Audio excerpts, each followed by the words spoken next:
Thank you everyone for being here today. Mr. Becker and I wanted to have this opportunity to address the public and let them know what our efforts have been over the last year when it particularly pertains to gun violence in the community. Last year we saw an unusual spike in the number of gun violence that was occurring. And I want to stress that our official numbers are not available yet. They'll be available later this year. We've taken a look at it and we believe overall our crime will be down, but again, that's not official. We'll release that when it becomes available. Investigators worked very hard in many cases to solve these crimes. What we found though was a lack of cooperation. At some point, we contacted Mr. Becker and the Kent County Prosecutor's Office to see what we could do to address these issues. What we came up with was a grand jury in which people were brought in and compelled to give statements. These individuals were actively involved in the crime that was occurring, and we needed their cooperation to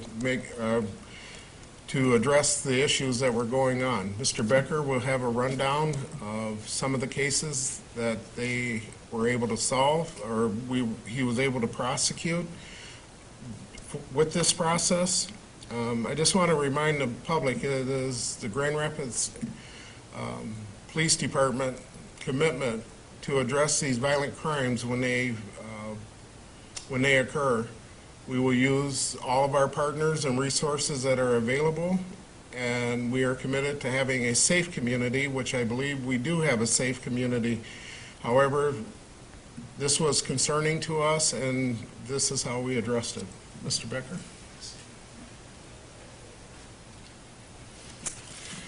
Yeah, thank you, Chief. Thank all of you being here. In response to a spike in violence last year in the city, much of which involved youth in local street gangs, the Grand Rapids Police Department and our office partnered up, and we joined with 61st District Court to convene what is called a one-man grand jury.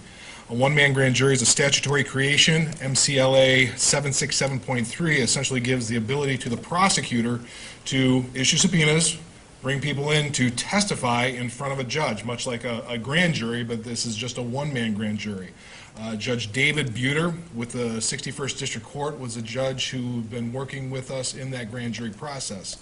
We've done this before in Kent County. In 2004, a one-man grand jury was convened.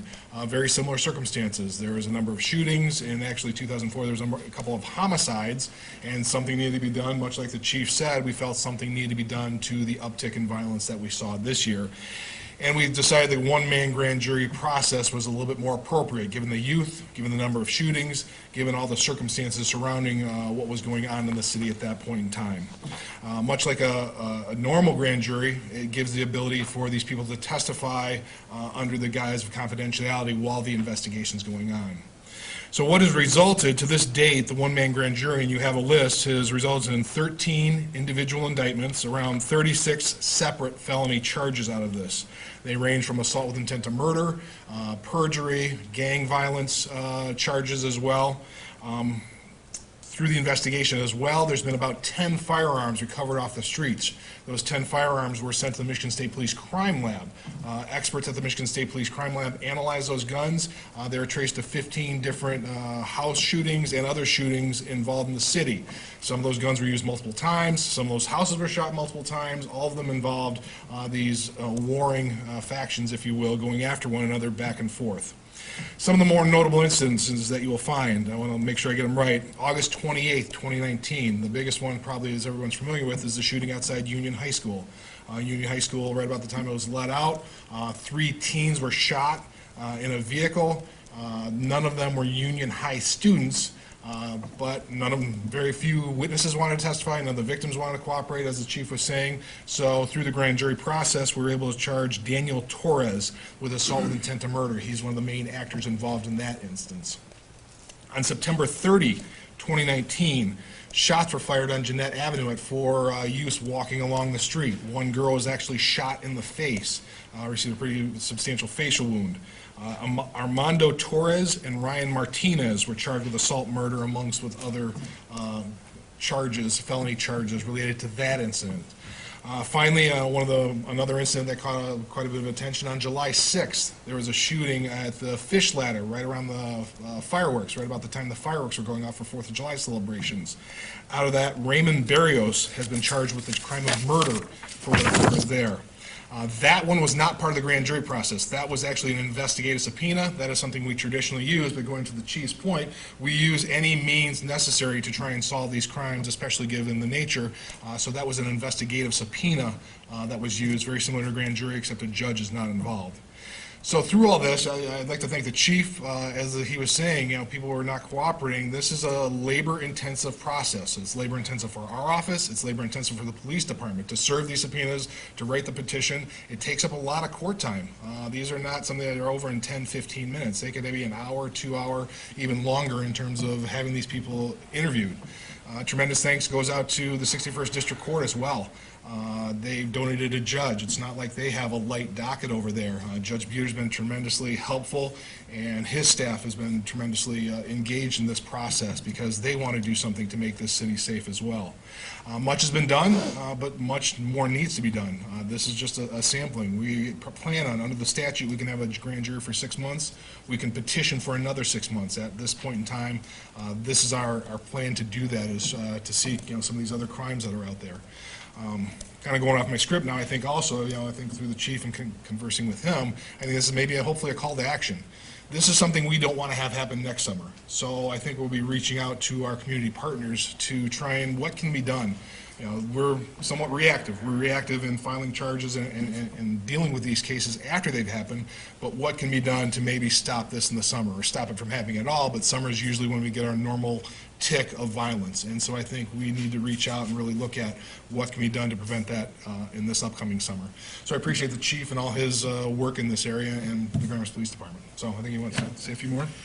And as Mr. Becker said, he and I have both had conversations with people out in the community, and we don't want to have to go down this road in the future in addressing these acts, but we are committed, along with our federal partners and everyone, to having a safe community, and we will do what we have to legally to make sure this is a community that feels safe.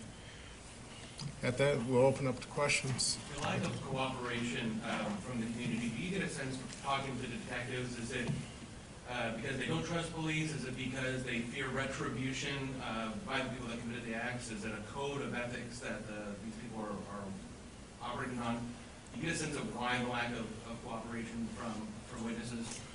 Yeah, I believe it's all those things. There's a lack of trust that we continue to work, and we're going to continue with our community engagement, our outreach programs to try and build up that trust. But I really believe a big part of it is the culture that exists of not talking to law enforcement, and we have to take these steps to compel that information to solve these cases. I don't know if you. No, I agree. The simple answer is yes. Everything you said, whether it be their fear of retribution, lack of trust, just a code of silence. They don't want to be snitching. The old thing, snitches get stitches. That's still out there and still active. So it's a combination of all of that, and it does prove very difficult for law enforcement because we resort to investigative subpoenas, and in this instance, a one-man grand jury to get those because these are very serious cases. We're not doing this process for retail fraud.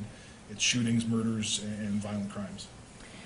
Are you taking any new steps to try to increase that community police relation or better that? I mean, I know you've talked about continuing the steps that you've been doing, but it seems like there might be a need for new steps.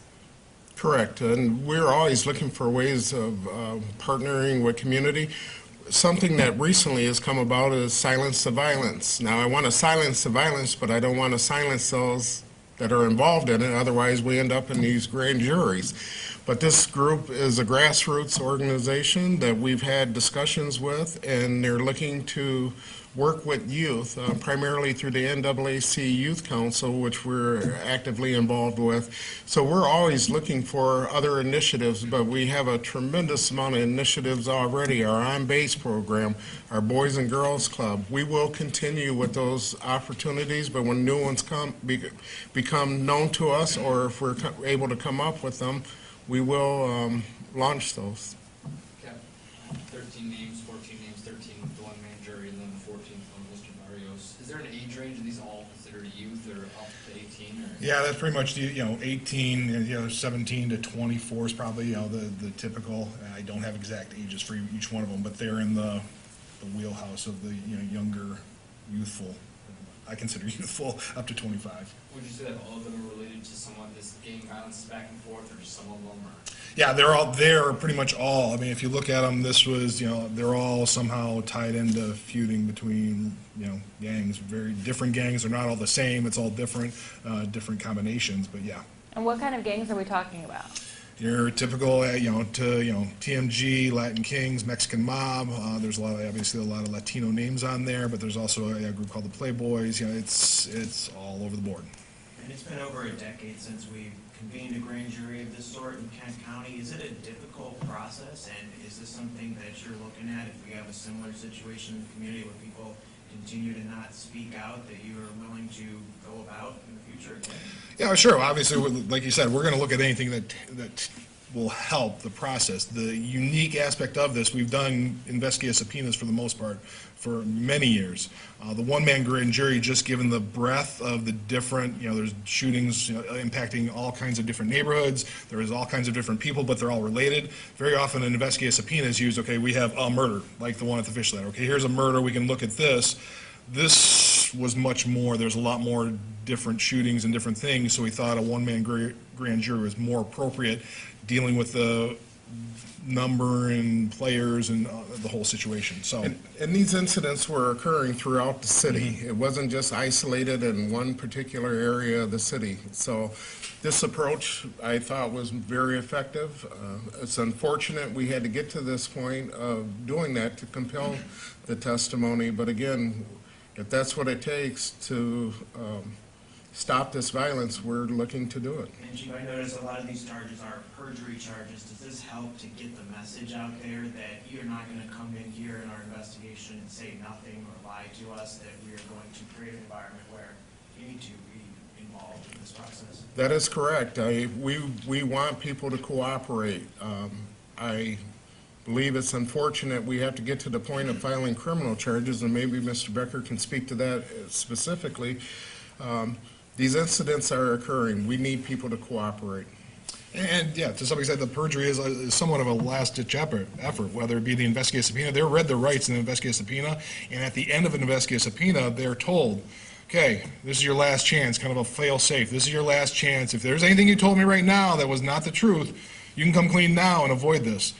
They don't have necessarily the same language in a grand jury, but I know they, part of it is, hey, you necessarily don't confront them with, so-and-so told me, but we know something different. You need to come clean, and that's a very, it's not just we get something and charge them. We try and get them to come off of it and tell us the truth before we file those charges. We're looking for the truth. Yep. Can you explain the one-man jury process? Grand jury process. Essentially, what we have to do is just petition the court, 61st District Court. So we send a petition kind of listing all the different crimes. And in this case, there's a number of shootings that we listed. The court takes a look at that. They assign a judge. In this case, they obviously assign Judge Buter. And then it's much like a grand jury. We issue subpoenas. We bring people in. Detectives sometimes go out and bring people in, and then we call them, put them under oath, testify in front of a judge this time in a courtroom, and the judge listens to the evidence. And essentially, what happens is once we find there's enough evidence, we file an indictment. We think it is, we have enough evidence. The judge who has heard this, so we go to Judge Buter. In all these cases, when you get to, there's not in 61st District Court, they're up at Circuit Court because they've kind of already had their probable cause hearing. So they're just moved right up into Circuit Court and charged with a felony because the judge has heard the evidence, says, yes, I've seen enough evidence, and boom, it goes up to Circuit Court. So essentially, it speeds up the process. No, I wouldn't say that. I mean, obviously, this is February, and we're dealing with, cases from, back in the summer. When did you start doing this? It's been about 6 months, it's Okay. maybe a little bit short, maybe 5 months, but it's been a ballpark. We've been working on this for quite a long time, and, it's not, I wouldn't say it's any faster. I mean, yeah, it removes maybe a step at the district court level, but I can't say it's faster necessarily. Is there any gang that in particular that was more egregious? No, I can't say that. Nope. For clarification too, when someone comes and they're need to testify, they're not allowed to plead the fifth or they remain silent? Sure. They can still plead the fifth if there is something like that. They can, if there is, and somebody, they'll appoint them an attorney and go along. So if there is, technically, if they think there's, a Fifth Amendment right, they still have that within the process. Generally, we have an idea of what occurred. We don't go into a cold, and most of the time, we know what that person's involvement is. And a lot of times, they've committed no criminal act, they're just witnesses. However, they feel compelled to lie, and that's where you end up with the perjury part. Or they may have a small part in it, and that's where attorneys get involved, and they work out what will be said, and eventually we get to the truth. Talked about these 10 guns being recovered. Do we know if any of those have been connected to thefts? Those guns being Asian guns, shops or houses? Yeah, I don't have the lab reports back on that. I know they were all sent to the Michigan State Police, and eventually we'll get a report back on what they may or may not be linked to and different incidents that have occurred. Yeah, I didn't look. I don't have that information right now, if we have it.